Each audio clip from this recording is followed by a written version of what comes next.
Hello guys, आपका स्वागत है हमारे चैनल इजी ट्रिक्स में। आज हम इस वीडियो में 2020-21 के बजट से रिलेटेड एक न्यू सेक्शन जिसको इंसर्ट किया गया है इनकम टैक्स एक्ट में, उसके बारे में जानेंगे। ये टीडीएस से रिलेटेड न्यू सेक्शन है और इसे इंसर्ट किया गया है 2021 के बजट में। ये सेक्शन स्पेशली उन लोगों के लिए इम्पॉर्टेंट है जो अपनी इनकम टैक्स रिटर्न फाइल नहीं करते हैं।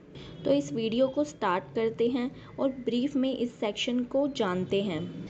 फाइनेंस बिल 2021 में इनकम टैक्स में दो इम्पॉर्टेंट सेक्शंस इंसर्ट किए हैं, जो कि है section 206 AB and section 206 CCA। जो सेक्शन 206 AB है वो है टीडीएस से रिलेटेड और सेक्शन 206 CCA ये है टीसीएस से रिलेटेड। इन दोनों सेक्शंस के अकॉर्डिंग टीडीएस या टीसीएस एज द केस में भी इन्हें हायर रेट से डिडक्ट किया जाएगा। इसका प्रोसीजर क्या रहेगा, किन लोगों का टीडीएस हाई रेट से डिडक्ट किया जाएगा, उसके बारे में हम आगे जानते हैं।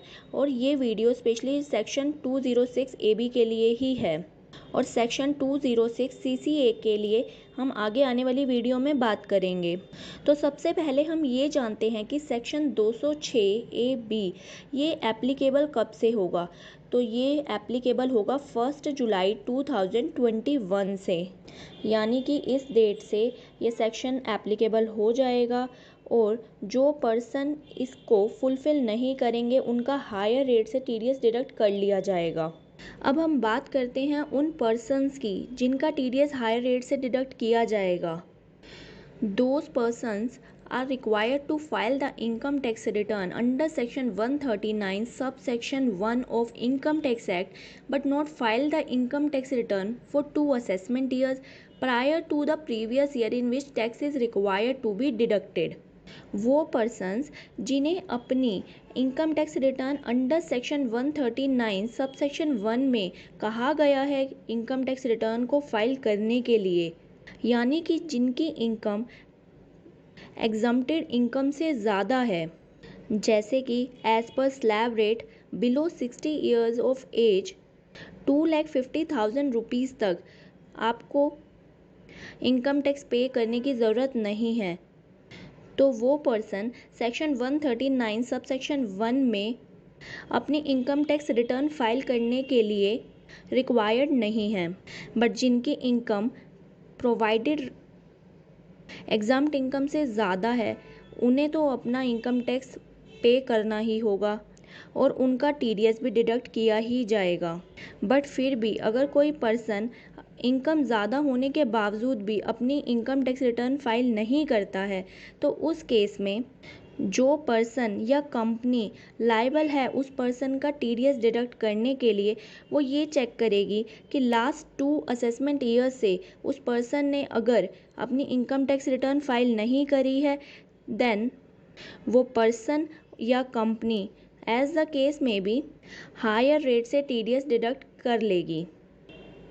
एंड सेकेंड थिंग ये है कि अगर उस पर्सन का टीडीएस लास्ट 2 प्रीवियस ईयर से 50,000 रुपीज़ से ज़्यादा डिडक्ट किया जा रहा है बट वो पर्सन अपनी इनकम टैक्स रिटर्न फाइल नहीं कर रहा है, सेकेंडली उस केस में भी जो पर्सन लायबल है टीडीएस डिडक्ट करने के लिए वो हाई रेट से टीडीएस डिडक्ट कर लेगा। सो इन दोनों ही केसेस में, यानी कि फर्स्ट केसेस जब इनकम टैक्स रिटर्न फाइल नहीं की गई हो पिछले 2 साल से, या पिछले 2 साल में टीडीएस 50,000 से ज़्यादा डिडक्ट कर लिया गया हो और इनकम टैक्स रिटर्न फाइल नहीं की गई हो, इन दोनों ही केसेस में जो पर्सन लायबल है किसी दूसरे पर्सन का टीडीएस डिडक्ट करने के लिए वो हाई रेट से टीडीएस डिडक्ट करेगा। अब ये जो सेक्शन है 206 AB ये नॉन रेजिडेंट्स पर अप्लाई नहीं होता है वो नॉन रेजिडेंट्स जिनकी इंडिया में परमानेंट इस्टेब्लिशमेंट नहीं है, उन पर ये सेक्शन अप्लाई नहीं होगा। यानी कि ये दोनों केसेस फुलफिलमेंट होने के बावजूद भी उस पर्सन का यानी कि नॉन रेजिडेंट का हायर रेट से टीडीएस डिडक्ट नहीं किया जाएगा। अब हम बात करते हैं टीडीएस रेट्स की। अभी हम बात कर रहे हैं सेक्शन 206 AB की, जिसमें कहा गया है कि अगर इसका फुलफिलमेंट नहीं किया जाता तो हायर रेट से टीडीएस डिडक्ट कर लिया जाएगा। अब यहाँ हायर रेट का मीनिंग क्या है वो जानते हैं। First is specified TDS rate.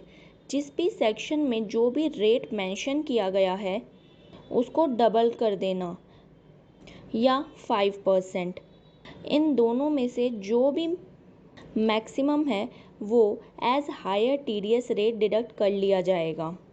For example, जैसे कि सेक्शन 194J में मैक्सिमम 10% से टीडीएस डिडक्ट किया जाता है, तो हम उसको अगर डबल करते हैं तो 20% से हायर रेट में टीडीएस डिडक्ट होना चाहिए।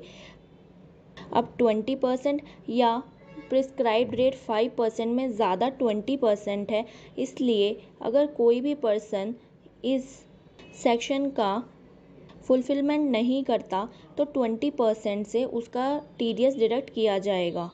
या जो भी केस हो उसका टीडीएस रेट अप्लाई करके हम उस चीज़ को चेक कर लेंगे। अब हम बात करते हैं अपने अगले पॉइंट पर, जो कि है अगर कोई पर्सन अपना पैन यानी कि परमानेंट अकाउंट नंबर फर्निश नहीं करता है या उसके पास पैन अवेलेबल नहीं है, तो उस केस में जब भी उसका डिडक्शन किया जाएगा तो हायर रेट से ही डिडक्शन किया जाएगा। जैसे कि अगर कोई पर्सन अपना पैन प्रोवाइड नहीं करता है अपने एम्प्लॉयर या डिडक्टर को, उस केस में डिडक्टर हायर रेट से टीडीएस डिडक्ट कर लेगा as per section 206 AA and 206 AB। अब हम बात करते हैं कुछ ऐसे टीडीएस सेक्शंस की जिस पर ये सेक्शन अप्लाई नहीं होगा। कुछ केसेस ऐसे हैं जिसमें टीडीएस तो डिडक्ट किया जाता है बट उसमें सेक्शन 206 AB को अप्लाई नहीं करेंगे, यानी कि जो पर्सन उस सेक्शन के अंडर टीडीएस डिडक्ट कराने के लिए लायबल है उनका हायर रेट से टीडीएस डिडक्ट नहीं किया जाता, इवन अगर वो इस सेक्शन की कंडीशंस को फुलफिल नहीं करते तब भी। जैसे कि सेक्शन 192 जो कि सैलरीड पर्सन के टीडीएस डिडक्शन के लिए होता है, 192A TDS for provident fund, section 194B winning from lottery, section 194BB winning from horse race, 194LBC TDS for securitization for trust, and last is section 194N मतलब cash withdrawal जब 20 लाख से ज़्यादा किया जाता है तो उसके लिए जो टीडीएस डिडक्ट होता है, इन सभी सेक्शंस पर सेक्शन 206 AB अप्लाई नहीं होता है। और इन सेक्शंस के अलावा जो भी टीडीएस के सेक्शंस हैं उन सब पर ये सेक्शन अप्लाई होने वाला है। आई होप आपको ये सेक्शन अच्छे से समझ आया होगा। Thank you for watching the video. Please like and share the video and subscribe the channel.